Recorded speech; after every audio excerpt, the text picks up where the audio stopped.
I mean, who knew 1 week after the brand new segment, Is Peter a Jerk, that we'd have a second episode. Kristen and Dame join me, the peanut gallery, so to speak. Hello, friends. Hello. I don't know what sound a peanut makes, so I'll just say hello. Lady and gentlemen, first off, Kristen's having an amazing hair day. She got her hair done on Tuesday. It looks so good. I wish you wouldn't do that. We were in a team meeting this morning on Zoom, and I had to remind myself that even though Kristen and I are friends and co-broadcasters, that openly complimenting a woman's hair on a professional call is a bad thing to do, so I didn't. Instead, I'm doing it on the radio where no one can see it. Well done. Thank you. That's not the jerk moment. Guys, not necessarily jerk moment. It's just sort of just an awkward moment I experienced this week. I was invited to a business dinner. Mm-hmm. And this is coming off of heels of several years ago telling Mrs. Planner that I had a business event and being surreptitiously slapped down when I got home that evening after she had seen me on the local news judging a pie eating contest. This was, in fact, a real business dinner. And at the dinner, somehow, some way, and I didn't bring it up, the idea of massage came up. This is a multi-gender dinner. So there are 4 men and a woman. This dinner, someone brings up massage. And I said, have you ever thought who instigated the very first paid massage? Was it someone saying, hey, look, let me rub you and you pay me 6 cents? Or was it someone who said, I need rubbed and will you pay me? And I sort of like went down this thought path with my new dinner companions who had never met. And I found myself at the end, people were laughing, but I couldn't tell. Is that problematic? It's something. It was a pretty gutsy topic to chase on a first business dinner conversation. But it is an interesting question. So, Kristen, in the world of paid massage, let's go back to whenever this happened for the very first time. Who instigated it? Was it a person who wanted rubbed and was willing to part with wampum or whatever? Or was it someone who said, you know what, I need some money. Hey, can I rub you? What do you think it was? I think it was the latter. Okay, so you think someone offered to rub someone for money? Mm-hmm. Yes, I do. Dame, here on this financial show, top 1% podcast in the world, and this is financially related, should be on the air. Dame, how do you think the first massage happened? Paid massage, of course. I think Kristen probably is right, because I don't think, we're assuming this is a long time ago. I don't think, we have to assume it was a man asking a woman for this service. I don't think the man would have offered to pay for it. That's interesting. Okay, anyway. Hi, everybody. What a day. Is it? Hi, let's do a radio show. What's going on with you guys? Dame, how's your life? Eventful right now. Aquaduns have a long course swimming meet this weekend, so lots of swimming in a very hot natatorium. It's going to be a lot of fun. Sounds very wet. Are you yonder? Are you this way or what? Still in the great northeast of Indiana, but we'll be spending time in the Indy metro area soon. Great. Kristen, eventful weekend? I right on cue. I am going to a bachelorette party this evening. Oh. Yes. Wow. Okay. Well, let's do the show. You guys want to do the latest email that just came in first? Yes. Sure. Okay. Just pull up the calculator. Someday I won't. All right. In 3, 2, 1. This week on the Pete the Planner Show, we answer your money questions. Here's how the show works. You email us, askpete@petetheplanner.com. That's askpete@petetheplanner.com. And here's what will happen. The geniuses, not me, Kristen and Dame, will give you wonderful, intelligent answers, and I will try to shoehorn jokes in between their answers. I mentioned them. Let's meet them. Kristen Elanius, hello. Hello, Peter. Good hair day. Dame, good day. Do you think Kristen knows what a shoehorn is? Kristen, do you know what a shoehorn is? Yes, I do. Okay. I just thought maybe it was something for olds. It is, but I still know what it is. My son uses a shoehorn to get his soccer boots on. Yeah. Anyway. All right. Let's do this. Dame received an email, and Kristen, I need you guys to answer it. Dear Kristen, Dame, Peter, and the birds. Love it. I don't hear the birds today, Dame. No, they're very quiet. They must have full bellies.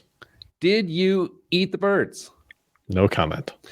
I am hoping to receive insight from one of the top 1% podcasts in the world. Great start to the email. Yeah. I am 40, married with 2 toddlers. Oh. Ooh. Who has the energy? No one has the energy.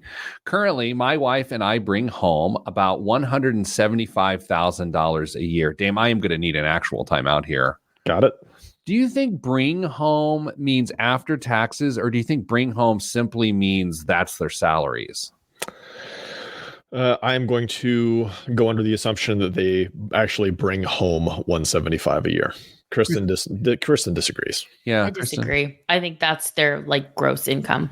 I agree with Kristen. I kind of got stuck on that. I can see it both ways, but I think it was just like a throwaway phrase that unfortunately conveyed a dual meaning. Anyway, we continue. We have $800,000 in retirement on top of a fully funded emergency fund. If it matters, we live in the Midwest where cost of living is low. Can I get a timeout? Yes. If they gross 175 a year and they have 800 in retirement, they're doing, it's much more likely that they're both maxing out 401ks in order to get to 800 at age 40. It's actually a really good point. True. Continuing. Here is my dilemma. The only debt I have is my mortgage, and it weighs heavily on me. I'm in sales. Can I read the rest of this as a sales guy? Just a paragraph. Okay. I'm in sales and can have wild swings in income. My wife works part-time, and therefore we rely heavily on my commissions. All right, continuing. Now comes the crazy idea. We owe about $200,000 on our mortgage. Our house value is $650,000 American dollars. And am I completely out of line to want to cash out some of my Roth to pay this off? I feel it would bring a lot of peace to my life as I no longer have to worry about my job and the economy. Talk me out of it. I will let the three of you debate. Birds don't get a vote. Good day, Brian. Ugh. All right. You know what? I always give Kristen the first swing.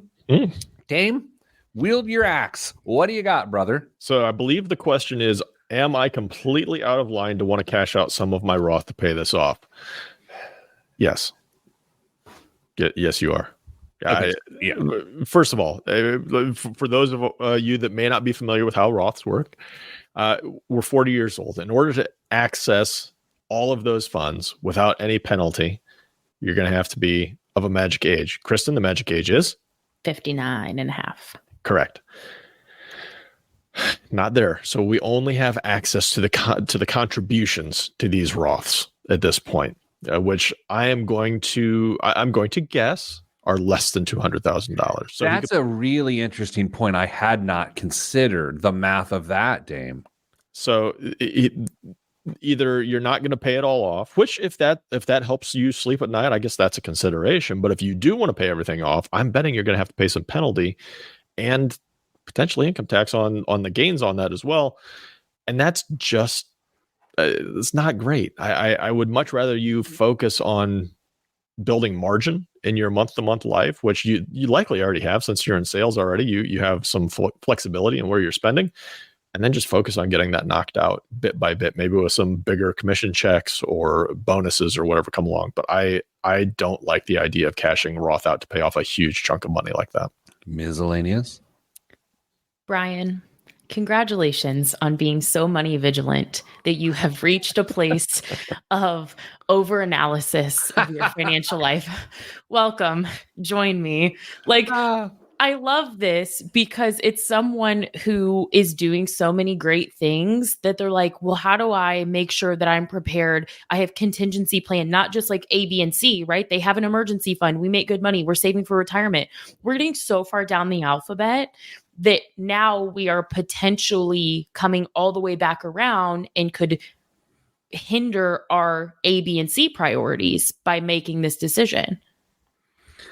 Yeah, it's funny. I also am like a hard no. Like I'm like as a hard no as you get. But for neither of the reasons that you all gave, which I actually like your reasons better than my reasons. Mine is two. I have two. The interest rate on the mortgage is going to be less than 8%. So the long-term power of the invested assets, in my opinion, is better than the long-term pain of the interest he has to pay. And then the second one is, I think a person is more motivated to pay off debt over time than they are to aggressively invest over time. So if he had the debt gone and then he exhaled, he may not invest as aggressively, can find excuses why to not invest. And it's potentially a situation in which he would have less money at the end because he paid off the mortgage and tried to invest the new proceeds. Do you guys buy either of my arguments? Sure, they make sense. What I want to make sure everybody understands is that we're not minimizing the desire to be mortgage free and trying to figure out any possible way to do it. I think you're just going about it the wrong way, Brian. I think there's other ways to get this accomplished, not nearly as quick, obviously, as what you're hoping for, but there's ways you can structure this and create a long-term financial goal to have this dollar figure paid off over a certain amount of time. What you also have to balance is you've got two toddlers, and so now you're also going to be concerned about saving for college likely and continuing to build that retirement nest egg as well. So it's going to be a bit of a balancing act in the coming years of your life, but I certainly would not raid the Roth account in order to become mortgage free. Kristen, where do you think, other than Dame's really smart there with like two toddlers, things can be stressful. You're like, I have to provide, all these sorts of things. Where do you think this type of idea came from? Do you think it's just down the rabbit hole of a money vigilant person that's over indexing? Or do you think this is some part of some cultural movement to be completely debt free? Negative. On the latter, I think that this person, I think Brian has just tried to weigh every possible scenario, and that's how we got to this place. And to truly answer the question, Brian, if this is something that keeps you up at night, maybe consider like recasting the mortgage so the payment would be lower. Maybe that could be an intermediate, happy medium for all of us here. I love the intentionality a lot. It clearly has served Brian for a couple decades. Dame, I'm stunned by the fact that I didn't even consider that it's unlikely they have $200,000 in Roth deposits. I'm stunned by that. I'm a little shocked myself. Shocked that you came up with it, or shocked that it wasn't on my radar? Shocked that it wasn't on your radar. Yeah, because it's close. It's possible. Sure. It's actually possible, but I find it inconceivable. But it's possible a good chunk of those are, well, yeah. No, I find it unlikely, but it's possible. Well, let's take a break. Let's calm down. Let's high five. And after the break, another email question from our lovely listeners. I'm Pete the Planner. Hey, Kristen. Mm-hmm. How upset do you think, he mentioned in there that his wife works part-time. How upset do you think Harrison Butker is about that? I am not touching that. I will not be touching that with a temper. The only thing Harrison Butker is upset is that they don't have 6 toddlers instead of 2. Oh, my Lord. We were talking before the show. I won't share your views. Thank you. I disagree with Mr. Butker so wholeheartedly, but you know what? That's the thing. People disagree. I'm like, let's just move on. Like, yeah, I'm going to joke about it because it's joke fodder, but I'm like, he should not kick a football anymore. It's like, calm down. I disagree. It's okay. Move on. Anyway, that's where I'm at. I assume neither of you want to weigh in on that. No. Speaking of weighing in, Dame, I'm officially on Weight Watchers. Really? Yeah, Like the official thing? I am. I have got an app. I've got points. I go through them very quickly. My kids are like, my daughter got home from school yesterday. I worked remotely. She walked in. She was like, do you still have any points left today? It has become a cultural aspect of my life. I am on Weight Watchers, and I don't have a ringing endorsement yet because I have so much anger, Mm-hmm. that I yell at commercials that feature bread or carbohydrates. Yeah. Yeah, because Weight Watchers was like the OG low carb, right? Without calling it that. Because you get less points from low carb foods. To some degree, it's really more the difference. And look, for me to tell you the difference is for someone who doesn't know. Saturated fats are a big issue with it, right? Mm-hmm. So whereas on like an Atkins, saturated fats don't matter. You're just like bacon all day and night. Mm-hmm. Nice. Anyway, so I'm in a bad mood. He's hangry. I am. And it's like, yeah, they're like, you can eat all the grilled chicken you want. And it's like, okay. And Ugh. I don't mind that. Barbecue sauce and ranch. And what else? And as the day goes on, I get so upset. And I've been on it for 4 days now.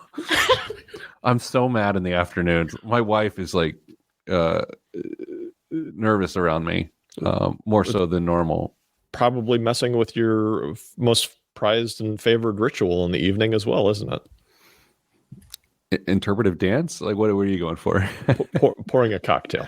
Oh, pouring a cocktail. Here's the weirdest part, Dame. And I don't. Do people care? Am I oversharing? Sure. But here's where I'm at. I actually don't care that much about that. Like, I'm more disturbed by the change in my eating behavior than I am in the fact that I haven't been drinking. Like I can not drink. I don't really care. Yeah. You drop that pretty quickly whenever. It doesn't, which feels nice that I'm not an alcoholic. Sure. Yeah. Apparently, though, I am a carbaholic. I just want a freaking sandwich. That's it. I had a sandwich the other day and it was like, that's 11 points. I'm like, I got 17 points left in the day and I simply had a turkey sandwich. So everyone, like the anger's, can you feel it bubbling up? Mm-hmm. A little bit. Yeah. Have we ever talked on this show? And I talk about it a lot around here at HQ with our friends. Have we ever talked about the links between weight loss through Ozempic and personal finance? Have we ever talked about that on this show? Mm-mm. Maybe we get there in the third segment today because I have some thoughts. I think it's interesting and it's nuanced if you guys are willing to go down that path with me. My only request would be if can we just say like GLP-1s? Because it's yeah. Okay. Sure. I don't care. Okay. Ooh, what? It's like there's more than just that one brand. Oh. Well, do you have a deal with Manjaro or something? Yeah, why are you saying that? Like, are you getting paid under the table? You have to disclose that. No, but like it. Never mind. That's a can of worms. When we talk about paper, we just refer to it as Xerox. Love that. Damn. Speaking of stock picks, if that Reddit guy could stop talking, that would be great. Yes, of course. I took a course through the radio station 2 days ago, Wednesday, on defamation. So to make sure we don't get sued for saying things about people. And I will say, based on our Ponzi scheme or whatever, that fraud, I think we're still in the clear. We said allegedly enough, interesting times. So let's keep that up. Let's do another segment in 3, 2, 1. Back on the Pete the Planner show, Kristen had an amazing question come through the Ask Pete the Planner email inbox, which is just a dumpster fire of spam and other things. Hi there, longtime listener. By the way, I know this emailer who wrote this. Oh. She might be one of the nicest people I've ever met in my entire life. Like truly one of the kindest humans She's a delightful spirit. Hi there, longtime listener who loves your show. I watch on YouTube every Friday. Well, hello, friend. I'm not going to name out loud. You're so delightful. I really think highly of you. My financial advisor has recently left his firm and is going out on his own. I'm 62 with plans to retire at 65. And while I really like him and feel that he has done a great job with my investments, I'm a little leery to move all of my money to his new business. He'll be under one of the major investment companies, but it makes me feel like I will be starting over, kinda. I haven't met with him yet to discuss if I will be following him, and I wonder what your thoughts are. If you could offer any good questions, I could ask him to make my decision. Thank you. I love this question so much. Kristen, do you want the first swing since I handed the axe to Dame last time? No, I do not. I feel like my take is not that exciting, really. So let's start with Damien.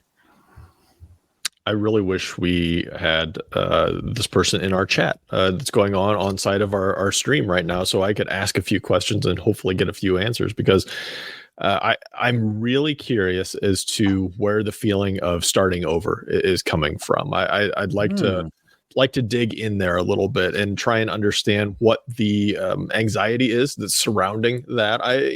Once you develop a relationship with an advisor and the company that they're with, and you're used to seeing, statements or emails or whatever it is, I get that. It's a sensitive topic, and you are trying to make sure that you are comfortable in something that is out of the norm for a lot of people.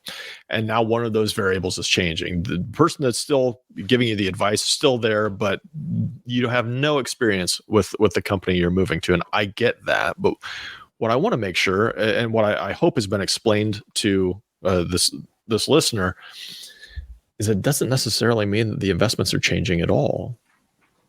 Everything could potentially be the exact same from where you're currently at to the new company. Now, that doesn't necessarily mean it will.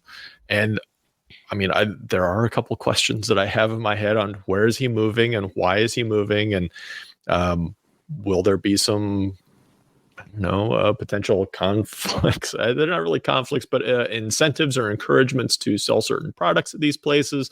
So I have questions. I'm not saying that the concern is not completely unfounded, but it's possible that very little is going to change in that relationship. I love this question so much. I'm actually going to probably write about it next week for my newspaper column. Dame, I want to hit on some things you said, but I want to back all the way up. Broker check. Run a broker check. Sure, yeah. Let's see if this person was influenced to leave by some malfeasance.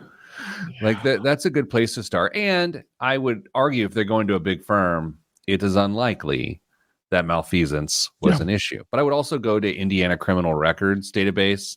Kristen, what do you call that? What do you call that? My case, Indiana. Yeah, you use it as a verb. You my case people or whatever. Correct. Yeah. So be like Kristen and my case people, and see if there's any civil lawsuits.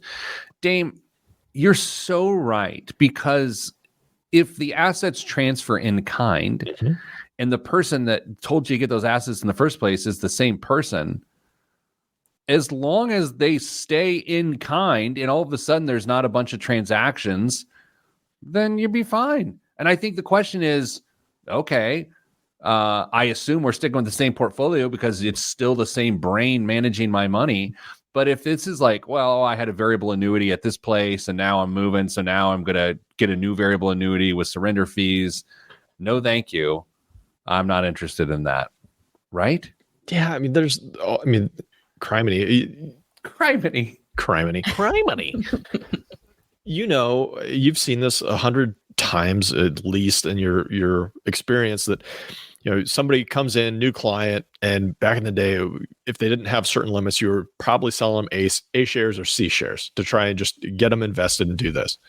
So if you build up this portfolio of retail funds, A shares, C shares, and now you're talking about moving into an advisory type of account where you're going to get charged a fee, that's not even all that unreasonable to do, but you better be able to explain that to your client in order to show them the value that they're going to get from making that transition, especially if they paid a whole bunch of money up front for A share commissions.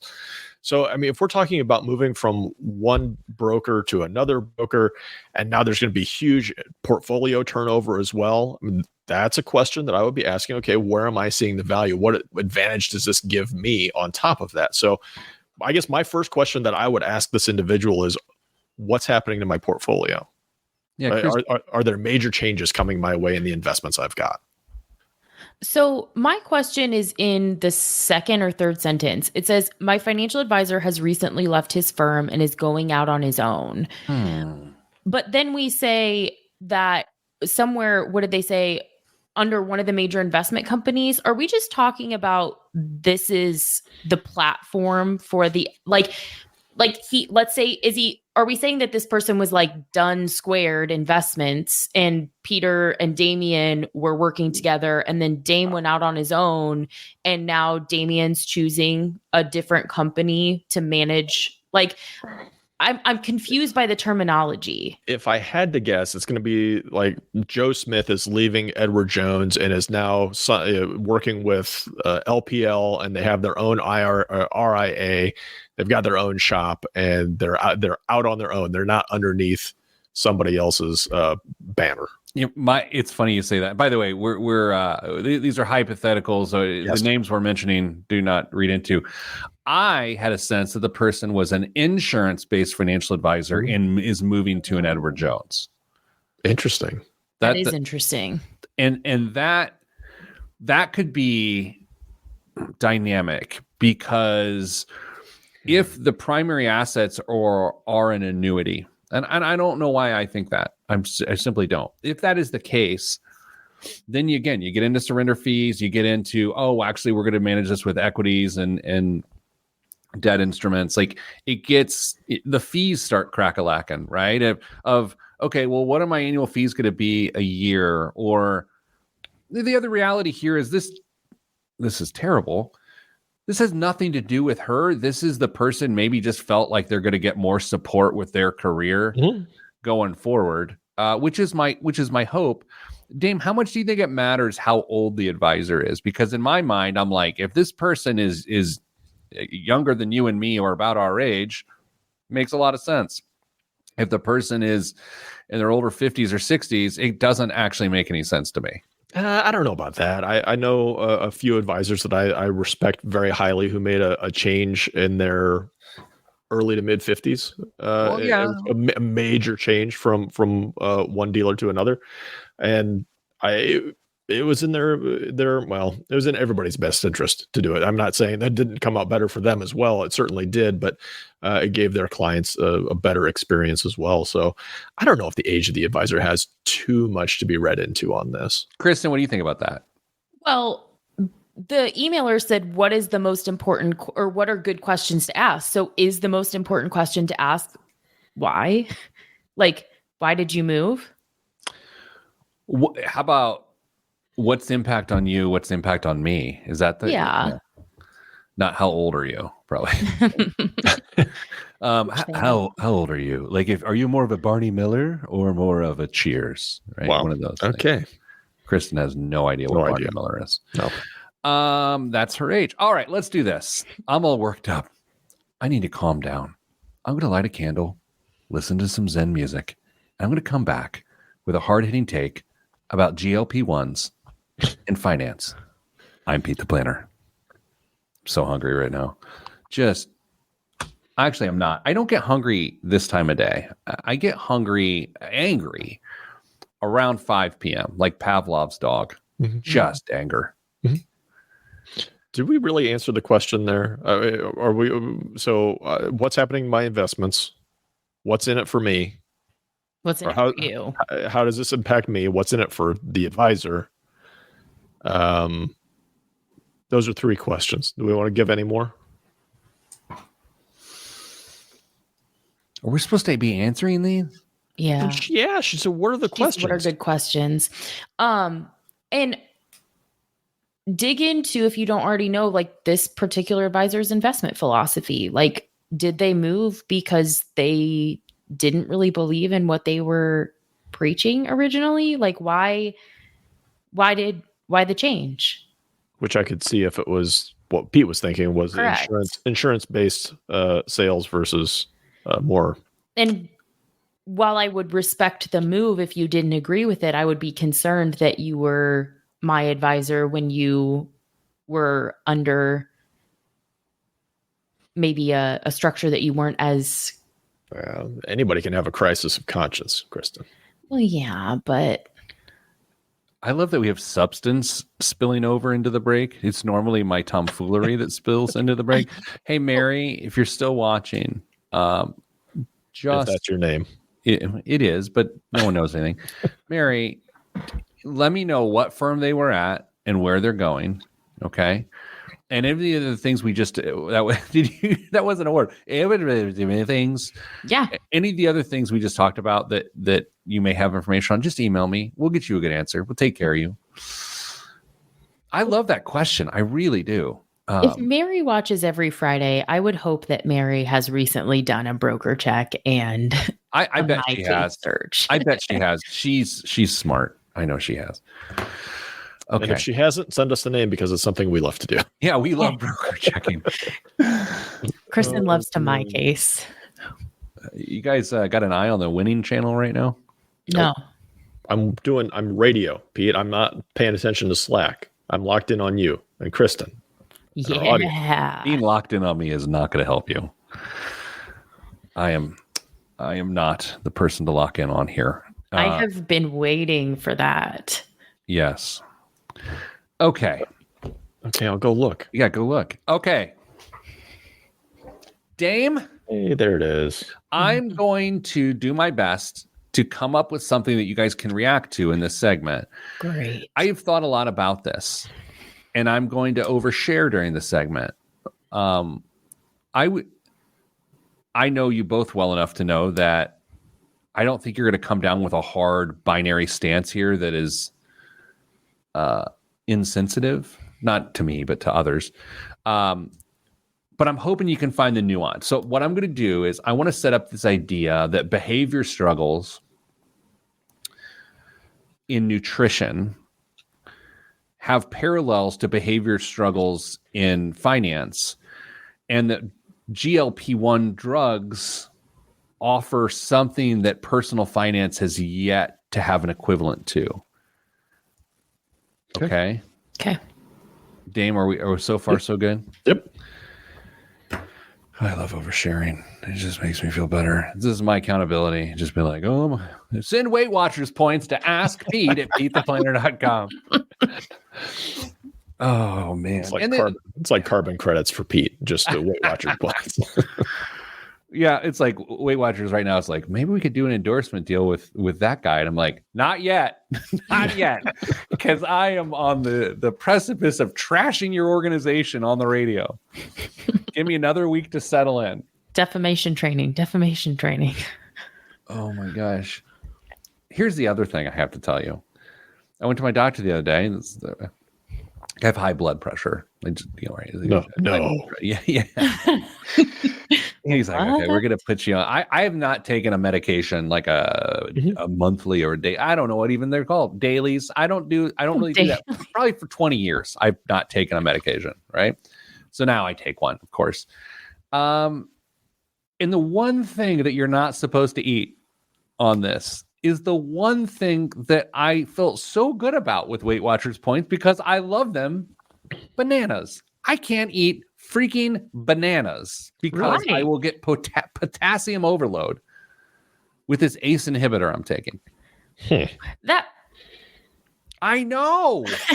That sounds like one of those well, if you drink too much water, you can actually die. And it's like, but how much water would you have to? That's what it feels like. It feels like the place you would have to get to, you'd have to eat 100 bananas. That's wild.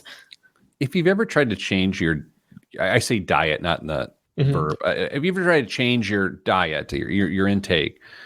Do you ever have that moment where you just panic and you don't even know how to eat anymore? Where I'm like, oh my God, I'm just going to eat iceberg lettuce. I don't know. I just freak out. Cheerios are 1 point, aren't they? You can have a cup of Cheerios for 1 point. I think one of my old bosses used to do Weight Watchers, and that was her like snack of choice because it was high volume, low points.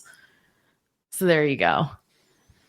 Mrs. Planner said it looked like I'd lost weight in my cheeks this morning after 3 days. And I'm like, was I that bloated? And you do mean the cheeks on mine. Knew it. Okay. Racy content. Oh, I have a new podcast I started listening to. Oh. I don't know what it's called yet, but I'm listening to it. It's really good. One song. It's two music producers who work through one song and talk about the one popular song. I talk about like what's been sampled in it, like what's sort of the story behind the song and the lyrics and everything else. And it is, I'm not a big music guy, but it's really great. One song. Check it out. In 3, 2, 1. Back on the Pete the Planner show, Dame. Yes. I'm going to overshare. Please. I have reasonable personal finance behavior, as do the two of you. Mm-hmm. I have struggled my entire adult life with reasonable nutrition behavior. And I make okay choices. I make bad choices. I make good choices. And I'll go through these periods. And Dame, you've known me a very long time. So you've actually seen these periods of what we call skinny Pete or fit Pete. And it's, I'll get into it and then I'm out. And then I lose my fitness exercise regimen because of work or whatever other reasons I tell myself. And I find myself out. So just as a witness to the jury here, that is true, correct? Confirmed. Kristen, you've probably witnessed this from afar, maybe a little farther than Dame, but I assume you've witnessed it as well. I have. So during the pandemic, I ate a lot early, eating my feelings. And then 6 months in, maybe less, I was like, how about I work out? So I got crazy fit during the pandemic, like a lot of people. And I had to get a new pair of sweatpants because of it. So here's where I'm at now. And I want to be sensitive to other people's sort of behavior challenges and fitness and everything else. And so I'm only speaking of myself. Don't feel judged, please. Kristen, I've always believed that nutrition is synonymous with personal finance spending decisions. I just find the parallels to be eerie. And a person can be very interested. They can be not interested. They can log their calories / spending, or they cannot.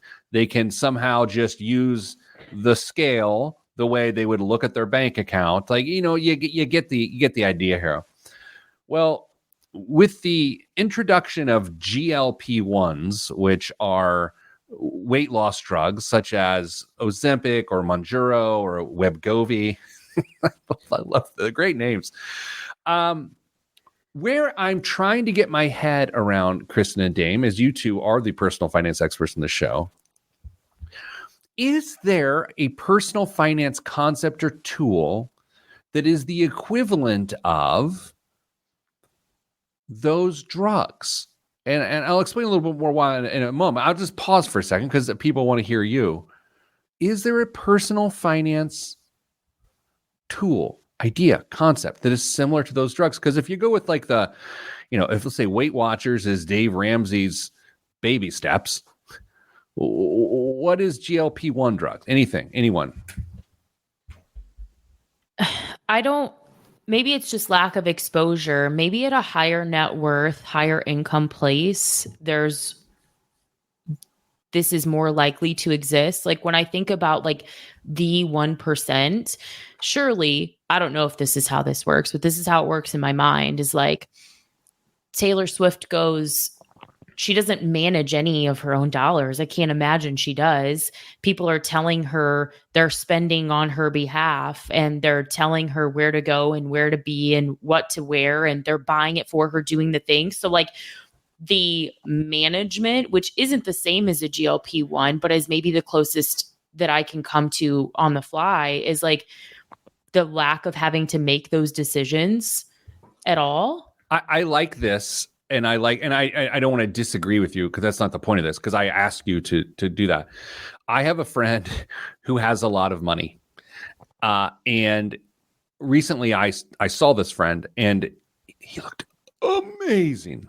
Like, dude had gotten it together in terms of fitness, and which, again, even to talk about it and say in those terms feels gross, right? Of like, oh, now he looks good. Previously, he didn't look very good. And come to find out, Kristen, he did the nutritional equivalent of what you just said. He has so much money. He has a nutritionalist and a cook or chef that just prepares those meals, and a trainer. So he has the equivalent of what you just said, and I view that to be slightly different than GLP-1. Dame, what do you I know, Kristen, I'm busting your chops, but Dame, anything occur to you? First of all, if I had that kind of money, I would absolutely do that. Me too. There's no debate on that. So, well done, mysterious gentleman who now looks better now than they did. Yeah. What we're talking about is trying to find a way to shortcut to a result by not requiring you to develop good behaviors along the way, right? I think it's more nuanced than that. Do you want the nuance, or do you want to keep going? Well, give me the nuance so I can pick that apart. Oh, please do. And it's fair. And by the way, I will not feel attacked. I just want to make sure that, Dame, as we're doing this, that if you're going to attack or if you're going to have a hard take, put it at me. Okay. Okay. Yeah. I said to my doctor the other day, this is something I've struggled with for so long. And if I don't have a solution, then the victim to this is my heart, is my organs. Like, if I don't figure this out, then I'm in trouble. And previously, this same knowledge hasn't motivated me enough to change my eating habits. So knowing that, to me, a GLP-1 is a way to acknowledge you've got a problem, to acknowledge that your behavior changes haven't been enough, and to rescue your organs. And needless to say, as I said during the break, I'm on Weight Watchers now. I'm not on a GLP-1.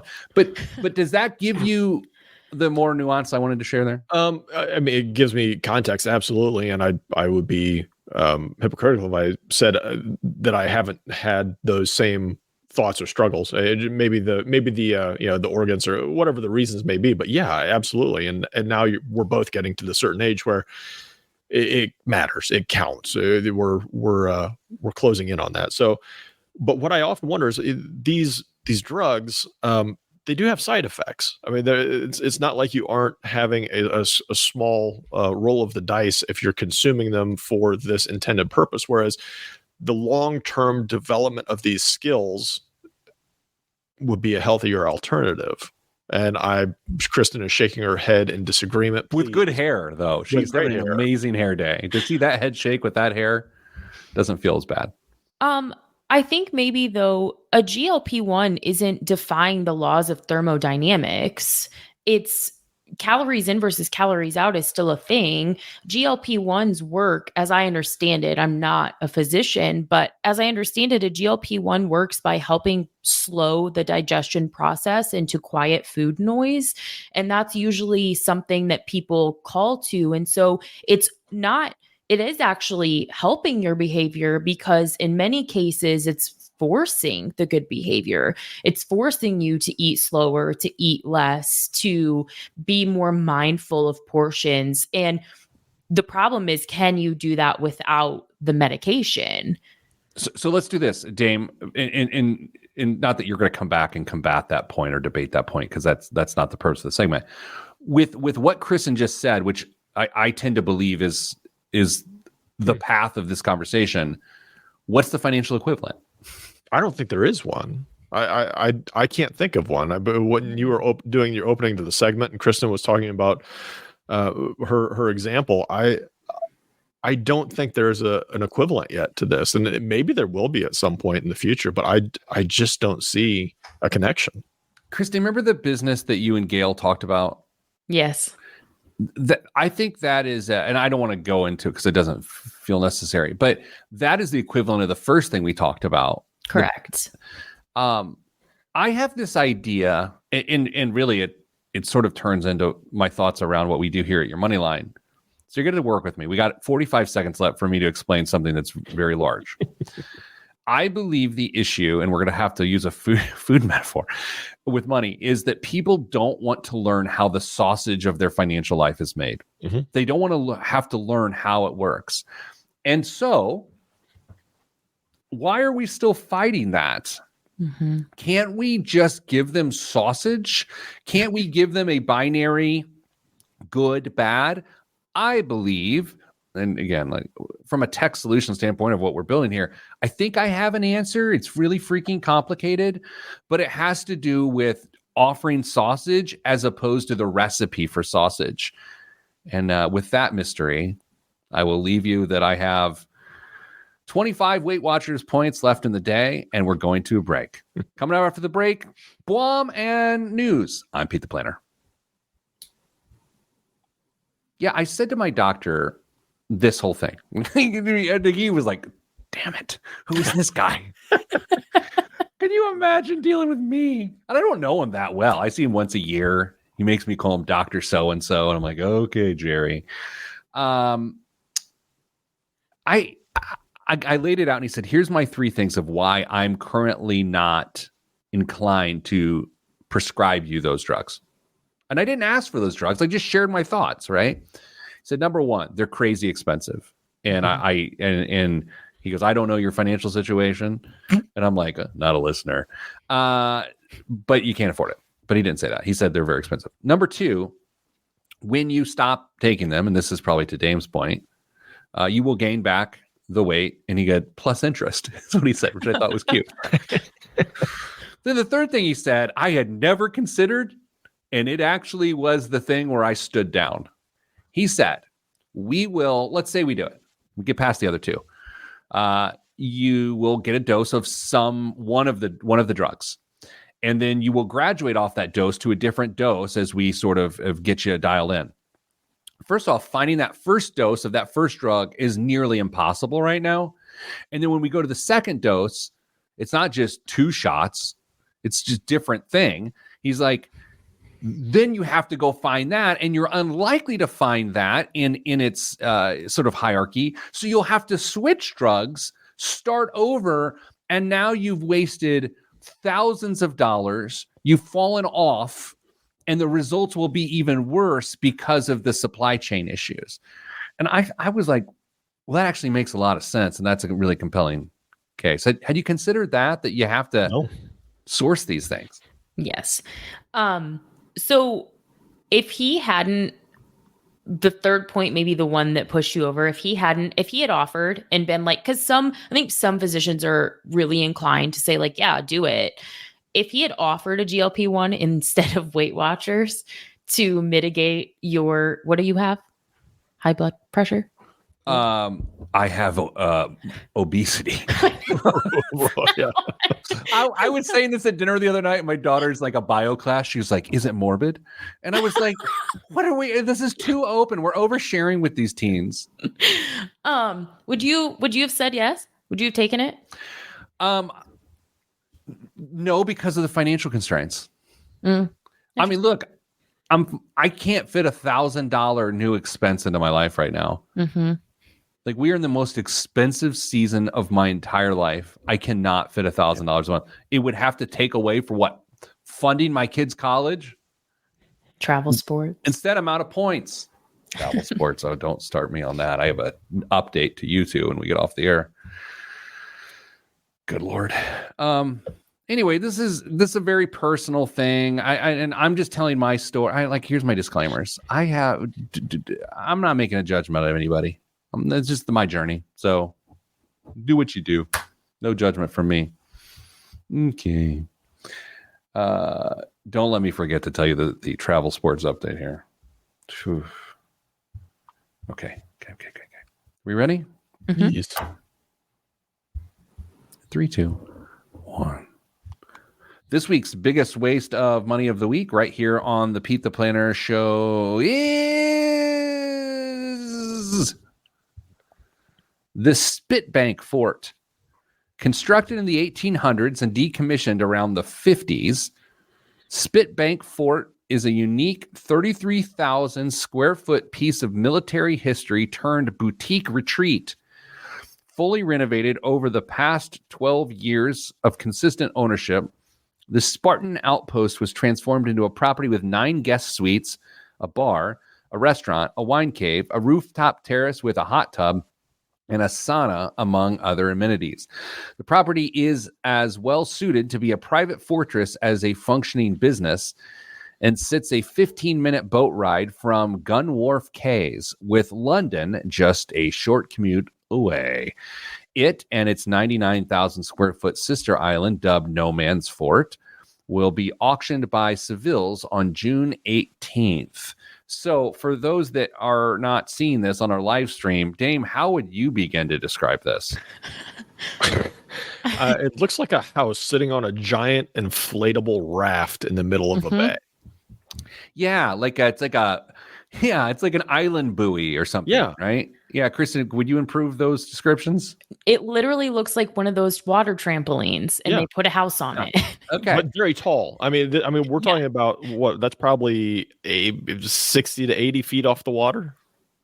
I kind of both love this and hate this. I think it's cool. I do too. Like, I'm a little bit of a curmudgeon, shut in. I would love to be shut in on a large water tramp. Okay, what do we think this thing costs? It's it says bid now, and it's got a number. Oh, So you're gonna have to just go with what the starting bid is. Okay. Is the starting bid $1 million?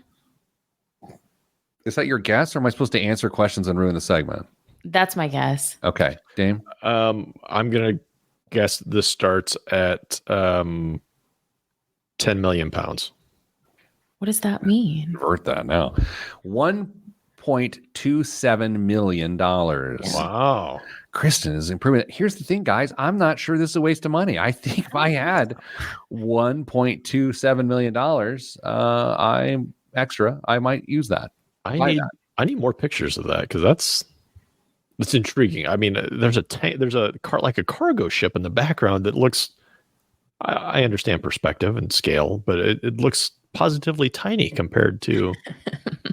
Yeah, Spitbank Fort. Spitbank Fort. Dame, what's in the news this week? I need to know if you want me to go with like real serious stories or a little lighter flavor today.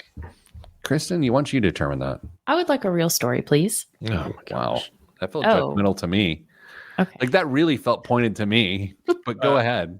Like a seasoned stunt double or a toddler on carpet, the economy may still be capable of making a soft landing. New economic data out yesterday showed inflation eased in April, setting the scene for a potential Fed rate cut despite a string of hot inflation reports from the first 3 months of the year. Core CPI, which tracks the price of goods and services, excluding volatile food and energy prices, and is closely watched as an inflation indicator, rose 3.6% from the same period last year. Yes, that's a good sign, apparently. That's the smallest annual increase since April of 2021. On a monthly basis, core CPI rose 0.3%, marking the first time in 6 months that its growth slowed from the prior month. Other good signs include grocery prices dropped 0.2% from March, the first decrease in a year. Health insurance and car insurance increased, but more slowly in April than in March. And a separate report released this week showed consumer spending stayed steady last month. I'm distracted by the copy. Did you write that first line, or did someone else write that first Someone else wrote that line. That was really good. So is the question or the idea here, does it feel like inflation has subsided? Is that what we're maybe trying to evaluate? Yeah, it's the claim is inflation is moderating or potentially coming down a little bit, and Fed rate cuts are back on the table. What's your feeling there, Chris? I feel like this is so hard because inflation has been a buzzword for Forever. 2 years, and we just can't get away from it anymore. And your personal circumstances shape this so largely because I feel like life is kind of cheaper, but that's because I started grocery shopping at Aldi. So are you getting paid to name all these brands on the show this week? Good point.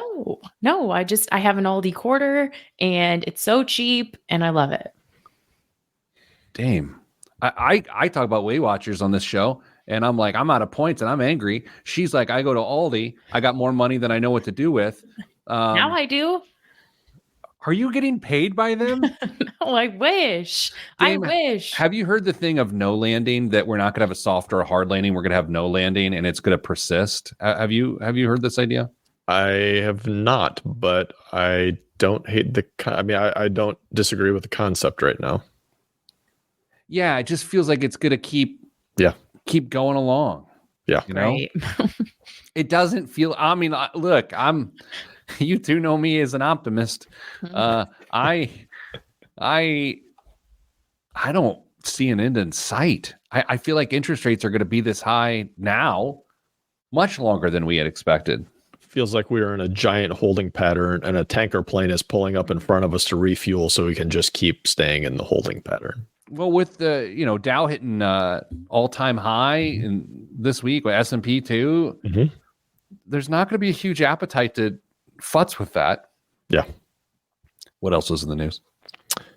Kids officially cost more than a house.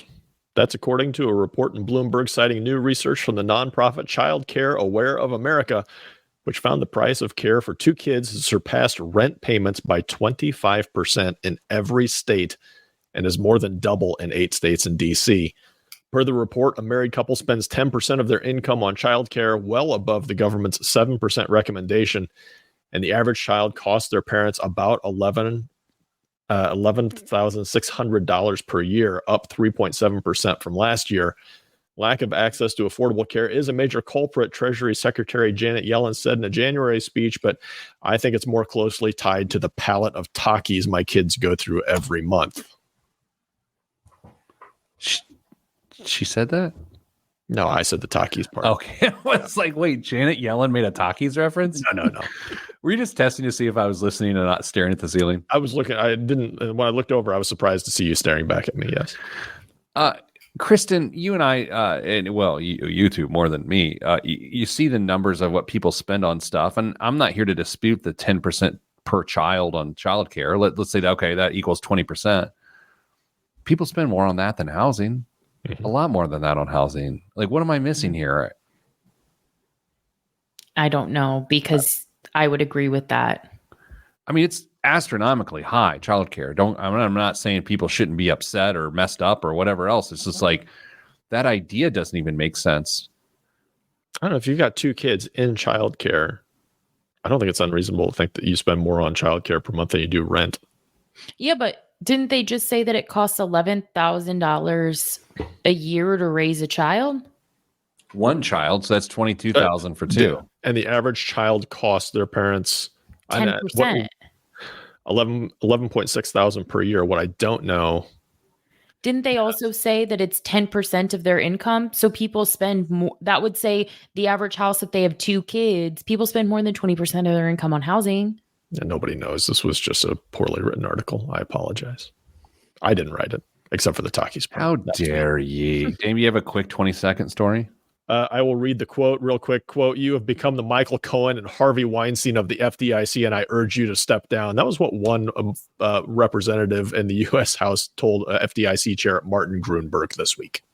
Oh, what? My. Wow. So we're just really offering an olive branch to our government colleagues there at those hearings. Holy cow. Yeah. It's a 234-page report detailing sexual harassment and bullying in the FDIC. Oh, when you buried that lead, I thought it was just about policy. Yeah, same. No. Okay, well, then he deserves it. I don't know. I don't know anything about the case. Anyway, all out of time, all out of points. I'm Pete the Planner, sending you good vibes because good vibes are all that's in the budget. Have a lovely week. I'm all out of points. I just want a t-shirt collection that says all out of points. I had a clever t-shirt idea the other day, and no one cares. No one cares. Okay. Anything else, folks? No. Nope. All right. Let's get off the air so I can tell you my ridiculously dumb story. Cool. Yes. It's even worse than I would tell all of our public friends. Anyway, I love you all and stay getting money.